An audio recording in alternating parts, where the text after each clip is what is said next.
Hello, everybody, and welcome back to the HerStoryTV and the HerStory Podcast. This is Getrumacha here in beautiful Melbourne, Australia. And today I am graced with the presence of yet another fascinating woman. Welcome, welcome, welcome to our tribe.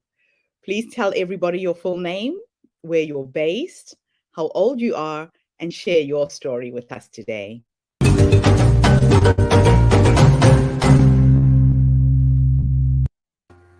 Hi, I'm Irete Hamdani.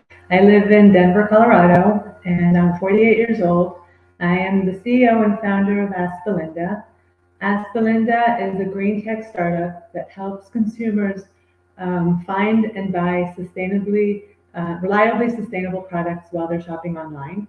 askBelynda came to be originally from my personal journey. I was looking at the products that we were using around the house, the laundry detergents that we're using, the all-purpose cleaners, and I started to research and look into what could be better alternatives and better sustainable products.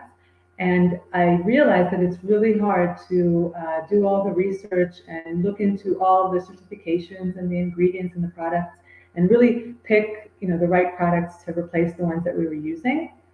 And so I also come from a tech background. I was a software developer. I have a master's in computer science. So while I was doing this research, I decided to put it together and create this product that now is available to consumers, and they can use the research that I'm doing to be able to find products that they can use. Right now, askBelynda is available as a free Google Chrome extension that you download once, and while you're shopping on Amazon, it will pop up and suggest alternatives. Not only will it show you other products that you can look into, it will also show you all the reasons why these products are considered sustainable. Sustainability may mean different things to different people. So we look into all the different aspects, the material, the packaging, the shipping, and also into social aspects of how these companies are treating their employees. Do they have carbon offset programs in place where they go and calculate how much negative impact they have on the environment while they're manufacturing their products, and then they invest in programs that do forestation, renewable energy, clean water, and so on, and that way they're able to offset the carbon impact that they have. Here at askBelynda, we also signed up for such a program. askBelynda right now is run mostly by me. I am founder, CEO, developer, product management, testing, and so on. I do have a marketing agency that is working with me, and they are reaching out to more and more consumers who are downloading the extension and using it. And I also have a sustainability expert that's a consultant that I work with, and a UI, UX, user experience team that I reach out to product-based every now and then when they need something. But as of now, I still haven't recruited employees. Looking forward to getting to that stage real soon. What an amazing project. Now, what was it that made you create this? Was it something personal in your life? Were you having health issues based on the products that you were using? It wasn't necessarily, well, we all are kind of affected by the environment. I mean, when I was growing up in the 80s, there was, acid rain as a scare, and there was the aerosols where there was the ozone, the hole in the ozone layer that people were talking about, but it wasn't as close as it is right now. Right now, we have wildfires, we have extreme weather. COVID can be related to, how we treat the planet.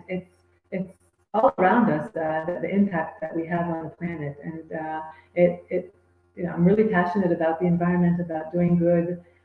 So it really came from that, from my personal interests. And did you bootstrap this? Did you get any funding, financing to get this project off the ground? As of now, not yet. I've just now started to reach out to angel investors. It's not the best time economically to reach out to angel investors, but I truly believe in this, and I've gotten so much positive feedback from people I've talked to. So I am now looking into getting investment to start recruiting a product manager, head of development, to kind of free up some of my time to get the startup off the ground and get it running. I find myself on certain days, just going between coding and putting together a business plan and vetting companies. There's a lot that goes into the companies that we vet and the products that we recommend. It's really important to us to be reliable and trustworthy. So every product that's recommended goes through a thorough vetting process. So my time kind of goes between all those different tasks and more. So I'm really looking to grow and to have employees that are working with me. Now, a lot of people have creative ideas and ideas that never come to fruition. When you were starting, did you have a mentor? Did you have a coach? What kept you going in case there's somebody who's listening who has an idea and doesn't know where to start? So I think first of all, somewhere in my childhood, I mean, it wasn't said in words when I was growing up. But my parents instilled in me a belief that I can do anything I put my mind to. It's very powerful. Anything that I want to do, to accomplish, to learn, I can put in the effort. I can get there. So that really keeps me going. My husband, he is a great supporter, and he kind of, we bounce ideas off of each other, and he's really helpful. Recently, I also started working with a mindset coach. She is kind of more, I'd say, spiritual and has kind of a more holistic view. And so she's also helping me kind of be in the right zone and be very positive in my thinking. Awesome. It's always good to have someone there who's supporting you. Mm-hmm. If you were to go back to the younger you, that younger version of you who had this idea, weren't sure whether you should do it, weren't sure whether it would work, and give her 3 nuggets of wisdom based on what you've learned up to this point, what 3 nuggets of wisdom would you share? First, with this mindset coach that I'm working with, we're really focusing on the future me already, right? So, or the future version of my startup and where it's going to be and how it's going to look. And so, people think that time is linear, but it doesn't have to be. You could be in several different places at the same time. So, you could believe that your future you and your future day to day is already happening, but you're on your way there. So that's kind of being in the moment, in the future. I have said somewhat confusingly, but just being in the right mindset and believing that it's going to happen. That would be 1. 2, climate crisis is real, and there are several ways to do something about it, right? And this is my way of contributing. And I also believe that as more and more consumers move over to sustainable products, that in the end puts pressure on the mainstream large corporations that are manufacturing things that aren't that great for the environment, that are using big plastic containers that will never be recycled in the end, right? And so just that passion about the environment and about doing something is important. I would say also, I won't go as far as saying I'm a role model for future generations, but I have 2 daughters, and they're kind of involved, and they're kind of excited about this, and they're looking at kind of what I'm doing, and they're very supportive as well. And I think it's important to them to see that the environment is important, but also to see a female role model, founder of a startup, doing something about it, working ahead. That is important in my mind for my kids. Fantastic. It's interesting because my next question was going to take you into the future. So if time was an illusion and you could go and have a conversation with 100-year-old you, this amazing woman who's led you to that point, like you've said, what would you say to her based on the experience you're having right now and this thing that you're creating together? Well, I would say, kind of good for you that you got to the accomplishments that you got to. Uh, I have different visualizations from what happens, 5 years from now, 20 years from now. I don't believe that I'm still going to be working full time when I'm 100 yet, but just kind of looking into the different stages and where I want to get to. What functionality we're offering to the world, how many people are working on it. My vision is to be the largest database of sustainable products in the world, and to go beyond just services to consumers, also to go into kind of business services where I could provide insight into product performance analytics and consumer behavior, and really create an impact. That's fantastic. Now, where can people get you? I know you have a website. Is that the right website for people to download the app? Yes, so on the website itself, which I see you have the link there, that's where you can go in, and the first page already has like the download link there, so you can download it from that. It also has details about, it's called our manifest, so what goes into that company. I think that's important for people to read. We also highlight products within the website itself, so if you want to look at the products and not necessarily download the extension, you can take a look there. There's a blog there that gives a lot of interesting and valuable information. So yes, I would encourage people to go into the website and look at the content there. Fantastic. Now, all going well, and this product becomes a success. What does success look like to you? So one, being the largest database of sustainable products. Two, reaching out to millions of customers.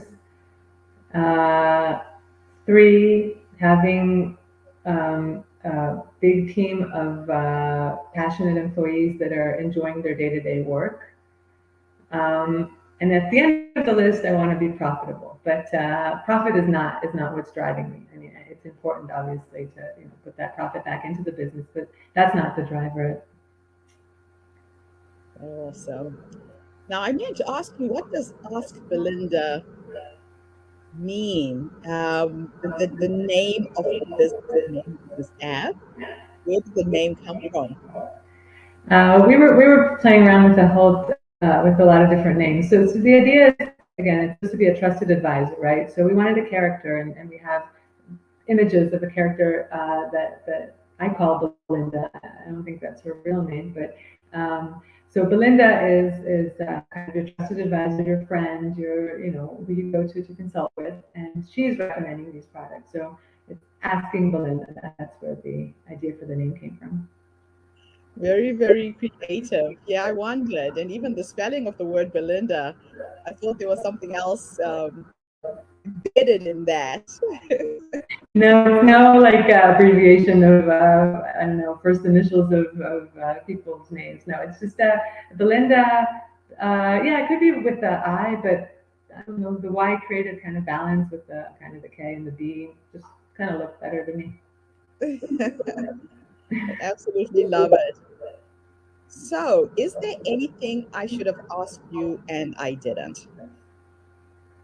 Or any parting thoughts?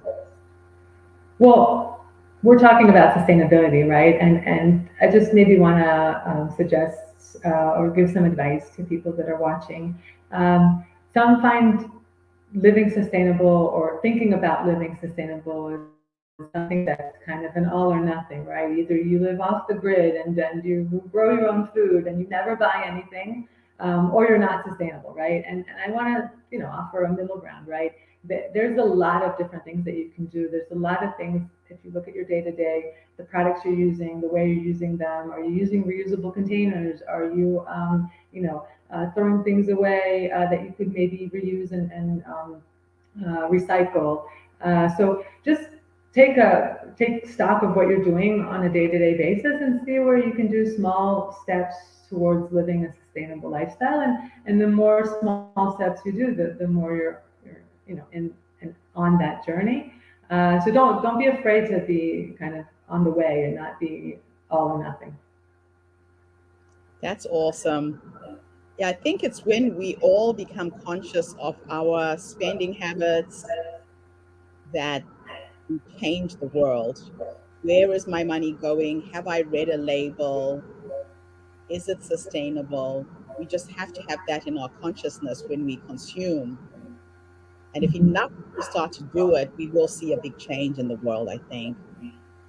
Yeah. Going back to what I was talking about earlier on large corporations. So in the end, it's supply and demand, right? If there's not a demand from consumers for Yes. the types of products that in the end are very, very harmful. I read that toothbrushes that since the beginning of time, toothbrushes that have been manufactured have not totally disintegrated yet.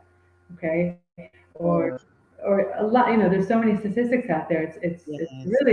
It's really harmful. It's really bad what we're doing to the environment. We should all wake up. I think COVID should have been a wake up call. I hope it is for some. I can tell you here in Denver, just related to COVID, that half a year after COVID started, all of a sudden we started hearing birds chirping, like in our neighborhood and in our backyard, and it was like, where were the birds earlier, right? So just the way that the world stopped and traffic stopped brought back the birds, and they're still around. So I hope they're here to stay. Yeah. Yeah, it is incredible the change that came, especially with livestock globally, wildlife Hmm. in the cities. We experienced it. I mean, New Zealand is green and clean already, but you can imagine when everything stopped. My house is kind of in a bush, and you can hear the birds every morning. But during COVID, it was like a chorus of a symphony every morning. These birds would be singing so loud, Yeah. and they were there, but now they've come back in full force, which is a beautiful thing to watch. So a real wake up call for all of us to be very, very conscious on how are we spending, how are we going to change the world, and I think most important, are we leaving the world a better place for our kids and the next generation? Yeah. Absolutely. So thank you so much for your work, and thank you to everybody who's tuned in today. The Her Story movement is attracting some phenomenal women who want to change the world, not just through the power of their stories, but their businesses, their ideas as well. So if you're one of those women, please get in touch. Our website is the herstorycircle.com. Come online, register, and share your story. Be part of this amazing movement. And thank you again for this amazing interview and for your work. Thank you. Thanks a lot.